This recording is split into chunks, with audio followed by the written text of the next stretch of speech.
So it takes a while for the immune system to actually go through this process of having your lymphocyte encounter the foreign antigen, as well as replicate enough cells such that there's a highly effective immune response. And we'll get into why this process potentially could take a long time once we get into other organs of the immune system. So let's take a step back again and remember that there are these major lymphocyte properties of these cells. Now let's delve into a little bit more of the specificities of the two different subsets of lymphocytes. Let's start with our B cells. So our B cells develop in the bone marrow, and they express what's called a B cell receptor. So these, again, are receptors that are highly specific for specific epitopes on antigens. And if we look at the schematic structure of an antibody molecule here, we have a constant region here, as well as two variable regions that are identical to each other, such that this right portion and this left portion will recognize the same epitope. And what's important is you can also see that here on the schematic representation of the B cell, these B cell receptors sit on the surface of the B cells such that their variable regions, the hands of the Y, stick outward from the cell surface. Now, after an antigen for which the B cell receptor is specific binds to that receptor, the B cell will actually start proliferating and it'll differentiate into a plasma cell. And these plasma cells will actually secrete antibodies which have the same antigen specificity as the B cell receptor. So again, as I mentioned before, lymphocytes have the property that before they encounter their antigen, they're considered naive, and they have relatively little effector functions. So with B cells, what occurs is that once it encounters a pathogen, it'll start replicating, it'll further differentiate into a plasma cell, and these plasma cells secrete antibodies, which are pretty much exactly the same as B cell receptors, however, they're not surface bound. These are secreted immunoglobulins, and immunoglobulin is another word for B cell receptor. Now, I want to take another step back before we delve into T cells. Everything that I've been all the cells that I've been talking about so far, we've discussed their development, at least the majority of their development, occurring in the bone marrow. However, if you remember previously, I did mention that there's one additional organ that's a site of immune cell development, and that is our thymus. And the reason I wanted to take a step back and remind you of what the thymus is because we have now come to our T cells. So our T cells is the second group of lymphocytes. So again, these are adaptive immune cells. And our T cells will actually start their very early development in the bone marrow. However, they will leave the bone marrow fairly early in the development and migrate to the thymus, where they complete their differentiation. Now, T cells, as B cells, they express a very unique T cell receptor. And if we look at the schematic structure of T cell receptors, you can already start to notice differences between the T cell receptor and the B cell receptor. The major thing being that it's not shaped like a Y, as our B cell receptor was, and it actually just has one variable region relative to the two that B cell receptors have. And again, the T cell receptor sits on the surface of T cells with its variable region facing outward from the cell surface. And after an antigen binds to a T cell receptor, the T cell will start proliferating, and it will actually start differentiating into different subsets of effector T cells. Unlike B cells, the T cell receptor is not secreted, and unlike B cells, the T cell will actually differentiate into different types of T cells after interaction with this antigen. So the major types of T cells, and again, I want you to keep these in mind because we won't go through their specific functions now, but we will be going through them in later lectures. The three major categories of cells that T cells differentiate into after interaction with the antigen are cytotoxic T cells. So these are cells that kill other cells that are infected with viruses or other intracellular pathogens that bear the antigen for which the T cell is specific. we have our helper T cells, which actually provide signals that activate the functions of other cells in an immune reaction. And also our regulatory T cells. So these T cells are very critical in suppressing the activity of other lymphocytes to limit the damage of immune responses. So again, I realize that this is a lot of information. Don't worry, we'll be going into specifics of these different types of T cells in the near future. So again, I want to take a step back and really emphasize the fact that our T and B cells are the major components of our adaptive immune responses. But if we look back at our common lymphoid progenitor cell, our common lymphoid progenitor cell actually leads to the development of both adaptive immune cells, sorry about that, which respond later during the immune response, but also innate immune cells, our NK cells and our ILCs. And this is different from our common myeloid progenitor lineage, as they only produce innate immune cells. So now we've gone through a variety of the development of various immune cells within our body. And we've really focused on the development of these cells within the major sites of lymphocyte development, the bone marrow and the thymus, as seen here. However, there's other organs of the immune system that we will now get to, which are the sites of a lot of the action after development of the immune system. So the bone marrow and the thymus are also called central lymphoid organs. So these are organs where lymphocytes are generated. As you've heard, both innate and adaptive immune cells are generated within central lymphoid organs.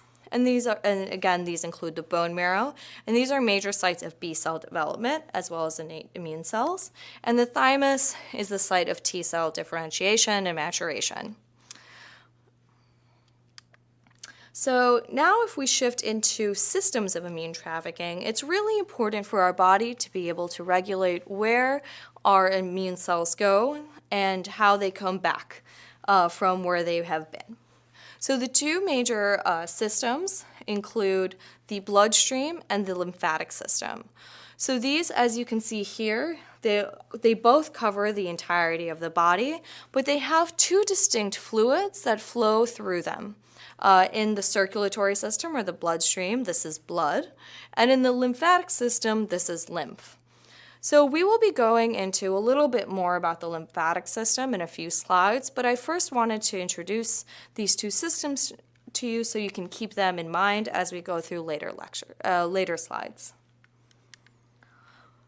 So now we've reached a very exciting portion of when our innate immune systems and our adaptive immune systems are exposed to antigen and actually start and elicit an immune response. So we'll be now talking about sites of antigen exposure as well as sites of adaptive immune system activation.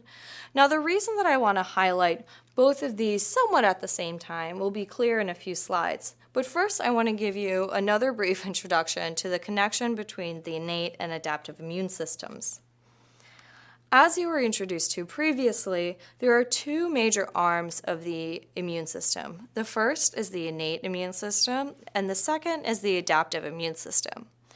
Now, the innate immune system tends to have a very broad but very rapid response, such that within a couple minutes to a couple hours, you'll have a very strong response that's targeted at clearing any irritation, inflammation, or infection that may be in the host. The adaptive immune system, however, it takes a couple of days to activate. However, it's a very tailored, highly specific response to the particular antigen or pathogen that's causing irritation or inflammation. Now, as I mentioned when I was talking about dendritic cells before, dendritic cells form a very critical bridge between the innate and adaptive immune system. And this is because dendritic cells are kind of like the sentries of our innate immune system. They go out, they look to see what potentially could be attacking our bodies. As the innate immune system is launching a very general response, the dendritic cell one of its major functions is to identify specifically what the irritant or antigen is and allow for the much more targeted adaptive immune system to be activated specifically to that antigen. So what occurs is that we have our dendritic cells that are typically in our peripheral tissues, sampling the environment, seeing what kind of pathogens potentially could be there, and then from the peripheral tissues, they'll actually migrate through the lymphatic vessels to regions called the lymph node, the specifics of which I'll get into a couple slides, where they will actually interact with T cells and other adaptive immune cells in order to activate them. So if a dendritic cell, for example, out here, encounters a pathogen, brings it to the site in which it interacts with a T cell that's also specific for that antigen, this is where these cells will be activated and the adaptive immune system will be launched. So these sites at which the innate and adaptive immune systems interact, these are what are called peripheral lymphoid organs. And there's a couple of very general properties of the various peripheral lymphoid organs that we will be discussing. First, these are sites where innate immune cells bearing antigens come to interact with adaptive immune cells. Here, the adaptive immune cells, once they interact with the antigen to which they're specific, will be activated. And this is also, it's critical to note that the location at which the antigen was first exposed to in the body will determine specifically what peripheral lymphoid organ the innate immune cells will go to. So now if we look specifically at the various types of peripheral lymphoid organs, we have our lymph nodes, which I just mentioned briefly, but I'll go into specifics in a little bit. We have our spleen, and we also have a very general term that's called mucosa-associated lymphoid tissues, or the MALT. So let's start with our first peripheral lymphoid organ, or the lymph node. So pathogens that are encountered within tissues, specifically within tissues, are presented at lymph nodes. So if we go back to our lymphatic system here, if you see these little nodules that are found throughout the lymphatic system, these are called our lymph nodes. In fact, you could probably feel some in your neck if you feel a little sick, and these will get swollen during the course of infection. And now in a couple slides, you'll understand why. So if we go back to our bloodstream and lymphatic system, these are really important because when an infection occurs within our tissue, so for example here, this individual has an infection in their foot, free antigens, or the infectious agent, and antigen-presenting dendritic cells will travel through the site of infection, through the lymphatic system to a lymph node here. And then our naive lymphocytes will enter the lymph node through the blood, and then they will return to the blood as well. So the lymphatic system is really critical in bringing antigens and dendritic cells into a lymph node such that they can interact with our adaptive immune cells. Now, if we look a little bit more closely at our lymph nodes, there's a variety of different components of it. Again, we'll get into more specifics when we talk about in more detail about the activation of the adaptive immune system, but I just want to point out a couple important components. First, during an infection in the tissue, free antigen and antigen-bearing dendritic cells will travel from the site of infection through these lymphatic vessels into the lymph nodes.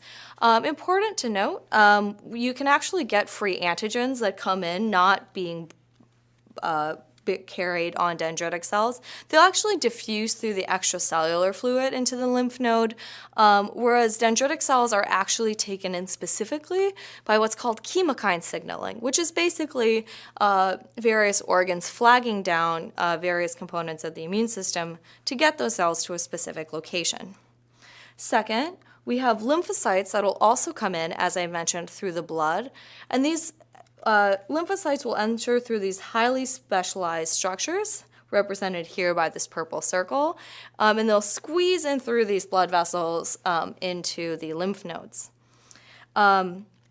Within lymph nodes, B cells are actually located in our primary lymphoid follicles, seen here. So this is kind of on the outside of our lymph node. And our T cells are predominantly in the paracortical area, which is represented here by this blue. In addition, there are very specialized structures within lymph nodes called germinal centers. Now, germinal centers are going to be very key in our peripheral lymphoid organs for them to carry out their function. I don't want to get into too much detail about what germinal centers are and the exact molecular occurrences that happen here, as those will be a major focus of a future lecture. However, very, very briefly, germinal centers are sites of B cell proliferation and further maturation. So essentially what happens is that as naive B cells travel through the lymph node via the bloodstream, they'll come in through these blood vessels, as I mentioned before, and they'll go into these germinal centers. And in these germinal centers, these B cells will start proliferating, and they'll also become more and more specific for the antigen that is there. So these are very critical structures that allow for a stronger and more specific and tailored adaptive immune response. So,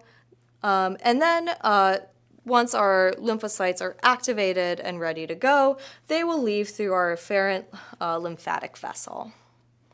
Now that we've gone through the very general structure of a lymph node, and remember, it's important to keep in mind that pathogens that are encountered in tissues will be presented in lymph nodes.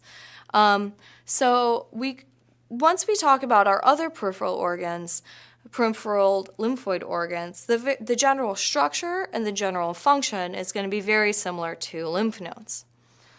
So, for example, in spleen, our spleen is the peripheral lymphoid organ in which blood-borne pathogens are presented, as opposed to, again, our lymph node, which is tissue-specific pathogens.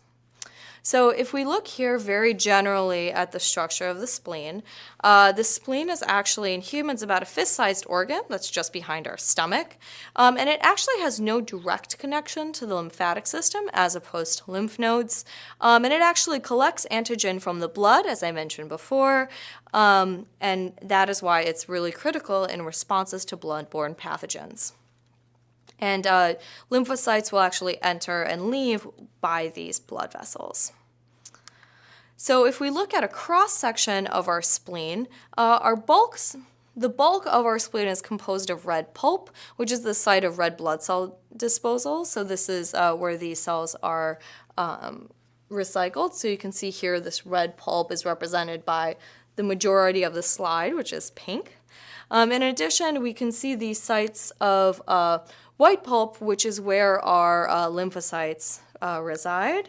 And then if we can see as well as within these sites of white pulp, we have our germinal centers again, which the germinal centers within our spleen function just as the germinal centers within our lymph nodes.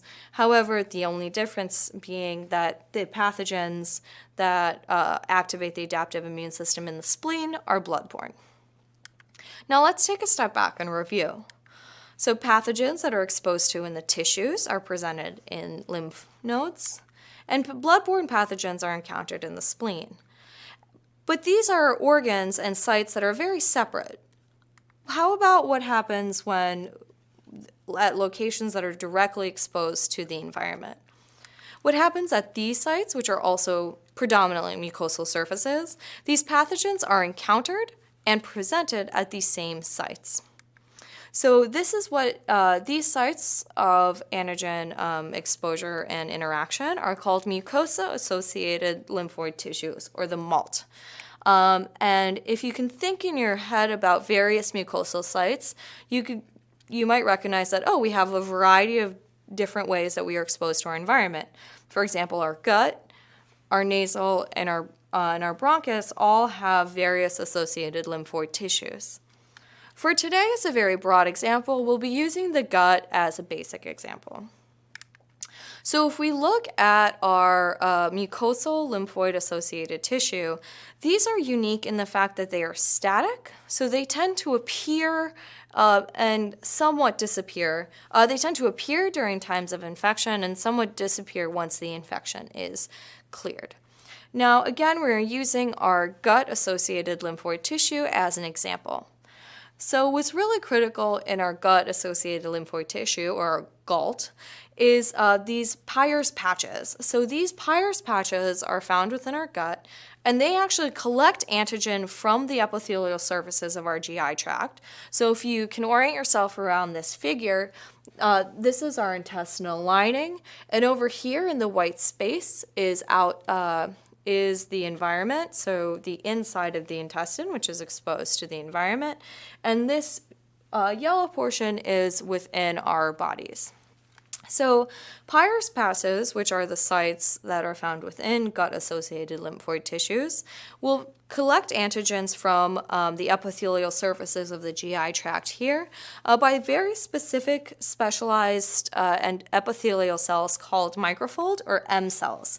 So these are found kind of at the surface, and you can see that one side of these cells is exposed to the environment out here, and as well as being exposed to the inside of these tissues. Importantly, lymphocytes enter through the blood, and they form a follicle that's consistent of a very large B cell dome, which can be found here, and they are surrounded by smaller numbers of T cells and dendritic cells. And again, these organs have germinal centers, as I mentioned before, and these cells that are within the system will also leave through the efferent lymphatics. So now we can take a step back and kind of look at the entirety of the organs of the immune system. You can see that although there are a variety of different sites of antigen exposure that we can undergo, such as the tissues, the blood, and mucosal surfaces, there are site-specific locations at which the adaptive immune system is then activated based on where the pathogen is encountered. Now let's go back and review the principles of peripheral lymphoid organs. So these are sites where innate immune cells bearing antigens or free antigens themselves come to interact with adaptive immune cells. These adaptive immune cells are subsequently activated, and the location of antigen exposure determines the peripheral organ to which the innate immune cells go. So again, this is just a summary of what we've gone through in the last few slides.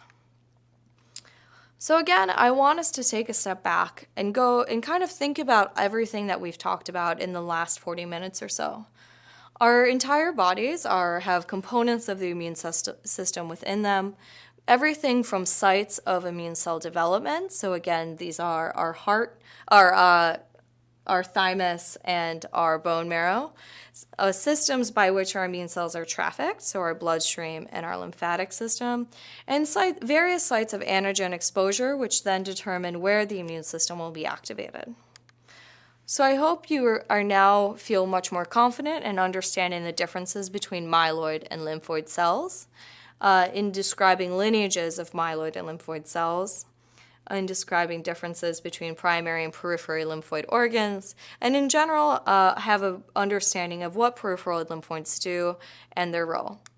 I hope you enjoyed this lecture, and I hope you are excited to delve more into the specific details and functions of all the organs and cells you learned about today.